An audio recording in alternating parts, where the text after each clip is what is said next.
عمران بھائی آپ نے چشمہ اتارا نا تو میں نے آپ کو شکل سے پہچان لیا ہے. اچھا ہاں جزاک بالکل پہچان لیا ہے. دیکھیں نا انسان کا کمپیوٹر بڑا کام کرتا ہے. اللہ جی سر. ٹھیک ہے. میری ڈاکٹر ذاکر نائک سے بات ہوئی تھی 2 ویک پہلے. انتہائی نان سینس بات کی ہے کیونکہ اگر اس ڈاکٹرن کو آپ مان لیں تو دنیا میں کوئی کام بھی نہیں آپ کر سکتے. السلام علیکم علی بھائی. جی وعلیکم السلام ورحمۃ اللہ وبرکاتہ. جی عمران بھائی اپنا کوشچن کریں. اچھا علی بھائی میں اصل میں بزنس میں ہوں ادھر یو ایس سے تقریباً پچھلے 15-20 سال سے. جی جی تو میں الحمدللہ گولڈ کا میرا بزنس ہے تو میں ایسی کوئی فگرینز کراس وغیرہ تو نہیں بیچتا. تو موسٹ ریسنٹلی مجھے یہ تھوڑا سا ایک پتہ چلا کہ جو گولڈ ہے جس طرح آپ صلی اللہ علیہ وسلم نے فرمایا کہ میری امت کے مردوں کے لیے سونا اور سلک حرام ہے. جی ہاں. تو میرے 100% کسٹمر جو ہیں وہ نان مسلمز ہیں. ٹھیک ہے. تو اس صورت میں آپ کیا کہیں گے کہ ہم ذرا گولڈ بیچتے ہیں, ایک تو وہ نان مسلم ہے 100%, ان کے لیے کیا حکم ہے بیچنے کے بارے میں کہ کیا میں یہ الاؤ ہے, ہم بیچ سکتے ہیں نان مسلم کو مردوں کو یا نہیں بیچ سکتے؟ اس پہ تھوڑا سا اگر آپ مجھے ڈیفائن کر دیں پلیز. جی جی عمران بھائی بات یہ ہے کہ گولڈ پہننا مسلمان کے لیے حرام ہے, گولڈ خریدنا حرام نہیں ہے. آپ تو نان مسلمز کے بارے میں پوچھ رہے ہیں نا. اگر مسلمان مرد بھی آپ سے آ کر سونا خریدیں اور اس کے بعد وہ خود پہن لیں تو ان کی غلطی کا وبال ان پر ہوگا, آپ کی کوئی ذمہ داری نہیں ہے. اور نہ آپ اس چیز کے پابند ہیں کہ کسی خریدنے والے سے یہ پوچھیں کہ بھائی یہ تم خود پہنو گے یا اپنی بیوی کو پہناؤ گے. آپ کا اس معاملے سے لینا دینا نہیں ہے. اس کی وجہ یہ ہے کہ یہ ہر شخص انڈیویجولی اللہ تعالیٰ کی بارگاہ میں اکاؤنٹیبل ہے. آپ صرف یہ پوچھیں کہ سونا بیچنا جائز ہے یا ناجائز, تو سونا بیچنا جائز ہے. ٹھیک ہے, بشرطے کہ وہ دست بدست ہو رہا ہو, اس میں ادھار والا معاملہ نہ ہو, کیونکہ اس میں پھر کئی ساری ایشوز انوالو ہو جاتے ہیں. تو وہ چیزوں سے منع کیا گیا. اسی طریقے سے سونے کے بدلے سونا, یہ نبی الاسلام نے دست بدست کرنا یعنی اسی وقت فریکوینٹلی کیا جائے تو اس کو الاؤ کیا, ادروائز اسے الاؤ نہیں کیا. صحیح مسلم میں حدیث ہے کہ ایک صحابی جو ہے وہ سونے کا ایک ہار خرید کر لے کر آئے, اس میں کچھ موتی بھی لگے ہوئے تھے. جب انہوں نے اسے بعد میں تولا تو اس کی قیمت اس سے زیادہ تھی جو وہ پیمنٹ کر کے آئے تھے. تو نبی الاسلام نے پھر سونے کے ہار اور اس طرح کی چیزوں کی خرید و فروخت سے منع فرمایا. بخاری مسلم کی حدیث ہے, جب تک کہ وہ وزن میں برابر نہ ہو, تاکہ غرر اور دھوکہ اوائڈ ہو. ہاں رہا معاملہ ویلیو ایڈیشن کا, جس طرح اگر کوئی شخص سونے کی ٹکی آپ کو دیتا ہے اور اس کے بعد وہ کہتا ہے کہ مجھے اس سے فلاں زیور بنا دو, تو ظاہر اب آپ نے اس میں ویلیو ایڈیشن کی ہے. تو اس میں یہ چیز ضروری نہیں ہے کہ وہ سونے کے بدلے اتنے ہی سونے کا آپ اسے بنا کے دیں اور پیسے چارج نہیں کریں گے. پیسے آپ الگ سے چارج کر سکتے ہیں کیونکہ آپ نے ویلیو ایڈیشن کی ہے, اس کا زیور بنایا ہے. جس طرح ہمارے پاکستان میں پیسے تو چارج نہیں کیے جاتے, وہ یہ کرتے ہیں کہ 24 کیرٹ کا ریٹ لگاتے ہیں لیکن دیتے آپ کو 22 کیرٹ سونے. اوپر کے جو 2 کیرٹ کا ان کو نفع حاصل ہوتا ہے اس کے اگینسٹ وہ ویلیو ایڈیشن جو انہوں نے کی ہوتی ہے, جسے وہ کاٹ کے نام سے کہتے ہیں, وہ اس میں اکوموڈیٹ کر لیتے ہیں. تو یہ بالکل جائز ہے. تو ان شارٹ یہ ہے کہ سونے کا کاروبار حلال ہے. خریدنے والا ہے اس سے کیا کرتا ہے یہ اس کی مرضی ہے. ایک بندہ چھری خرید کے لے جائے, اس سے بندہ مار دے, آپ کی کوئی ذمہ داری نہیں ہے. چھری بیچنا فی نفس ہی حلال ہے. ہاں اگر آپ اپنی دکان پہ لکھ کے لگائیں کہ یہ چھری میں نے اس لیے رکھی ہوئی ہے کہ جنہوں نے بندوں کو قتل کرنا ہے وہ مجھ سے چھریاں بنوا لیں, تو پھر تو حرام ہوگا. اگر آپ جنرل بیچنے کے لیے بیٹھے ہوئے تو آپ کا اس میں کوئی اکاؤنٹیبلٹی والا ایشو نہیں ہے. سیکنڈ کوسچن کریں. میں کہہ رہا ہوں کہ اسی سے ریلیٹڈ دوسرا کوسچن ہے سر. آواز آ رہی ہے آپ جی کو؟ آ رہی, اب جی آ میری رہی ہے. ڈاکٹر ذاکر نائک سے بات ہوئی تھی 2 ویک پہلے, تو انہوں نے فون کے اوپر سورہ مائدہ کی 2 آیات مجھے بتائی تھی. وہ ایک کہتے منٹ تھے رک جائے, میں جو آپ سے پوچھ رہا ہوں مجھے پہلے تو جواب دیں. ڈاکٹر ذاکر نائک سے فون کے اوپر بات ہوئی تھی؟ جی میرا یوٹیوب پہ پڑی ہے ویڈیو اسی طرح, یعنی کہ میں نے کوسچن کیا تھا ان سے. فون کے اوپر نہیں میں نے بھیجا تھا اپنا واٹس ایپ, انہیں کوسچن کیا تھا. اچھا واٹس ایپ پہ بھیجا تھا, جو وہ ویکلی کوسچن آنسر سیشن کرتے ہیں, اس میں آپ نے اپنا سوال ان کو بھیجا تھا. جی ہاں اب آپ سوال کریں آگے.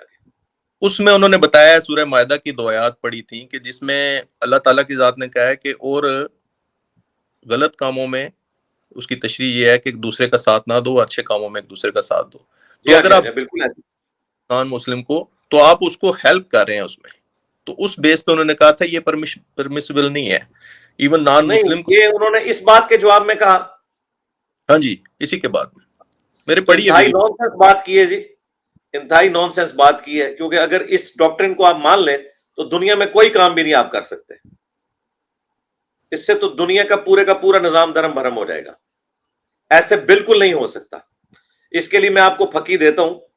اگر یہ اس طریقے سے ایکسٹراپولیٹ کریں گے چیزوں کو کہ سورۃ المائدہ کی آیت نمبر 2 کو فٹ کریں گے، وَتَعَاوَنُوا عَلَى الْبِرِّ وَالتَّقْوَى وَلَا تَعَاوَنُوا عَلَى الْإِثْمِ وَالْعُدْوَانِ، نیکی اور پرہیزگاری کے کاموں میں ایک دوسرے کی مدد کرو اور برائی کے کاموں میں الگ رہو.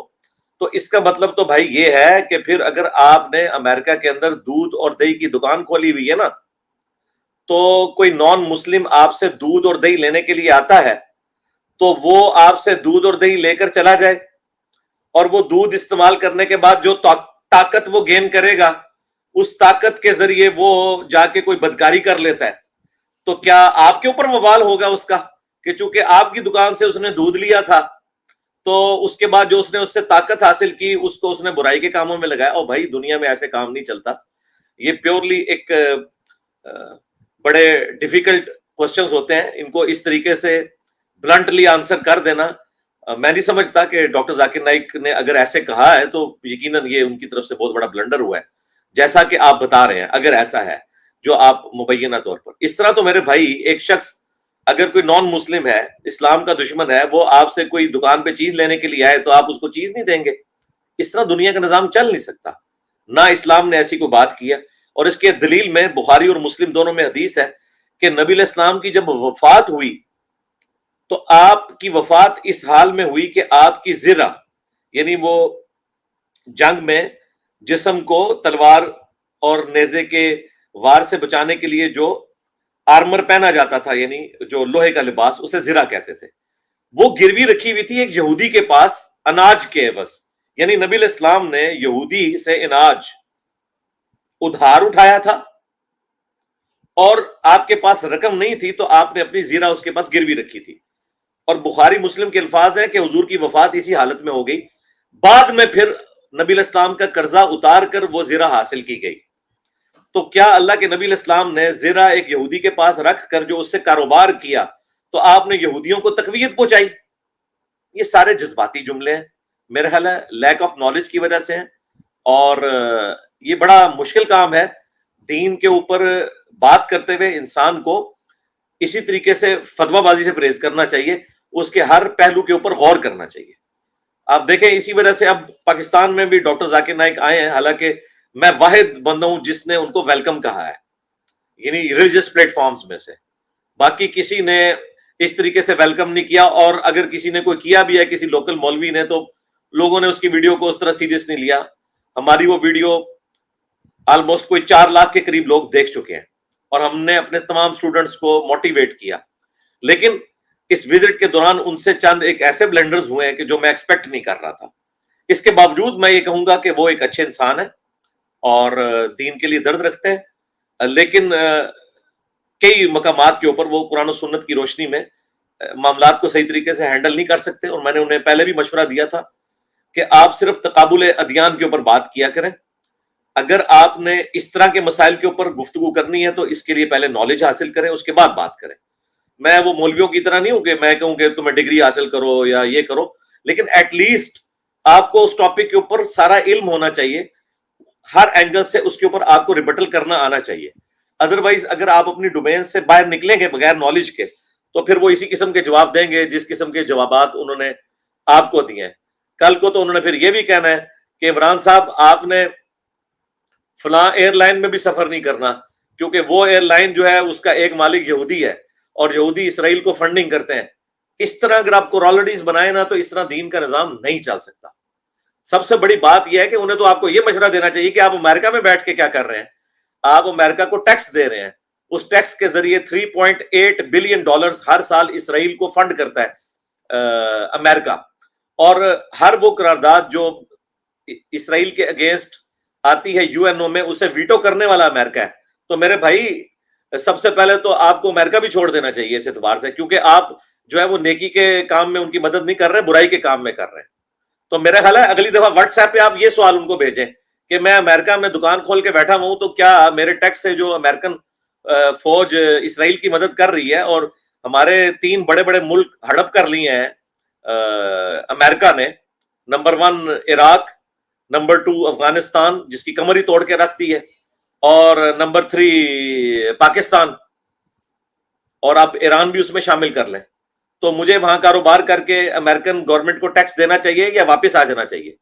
تو عمران بھائی اب اگلا سوال تو آپ کو یہ کرنا چاہیے.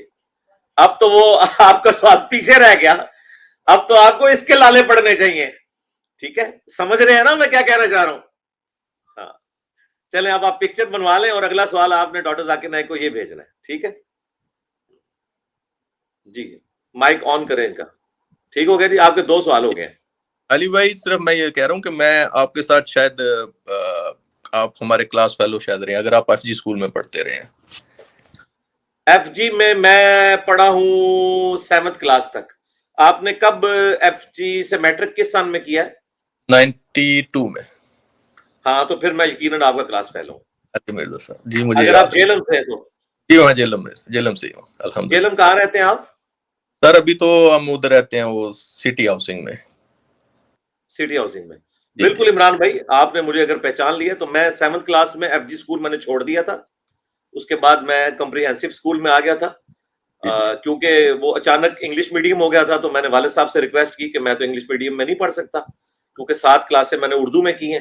تو 1 سال تو ہم نے بڑی مشکل سے گزار لیا, اور اس کے بعد پھر میں اردو میڈیم میں آ گیا. لیکن پھر میٹرک کے بعد پھر ساری تعلیم انگلش میں تھی.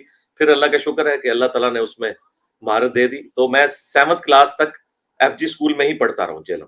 بالکل آپ نے صحیح پہچانا ہے, میں نے بھی 92 میں میٹرک کیا ہے. صحیح, انشاءاللہ آپ سے ملاقات ہوگی جیلم رمضان جی میں. انشاءاللہ دعا میں یاد رکھیے گا.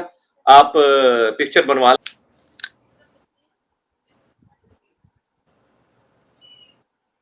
عمران بھائی آپ نے چشمہ اتارا نا, تو میں نے آپ کو شکل سے پہچان لیا ہے. اچھا ہاں بالکل پہچان لیا ہے. دیکھیں نا, انسان کا کمپیوٹر بڑا کام کرتا ہے. ٹھیک ہے, چلے صحیح ہے, دعاؤں میں یاد رکھیے گا. اللہ آپ کو خوش رکھے, جہاں رہے آپ خوش رہیں.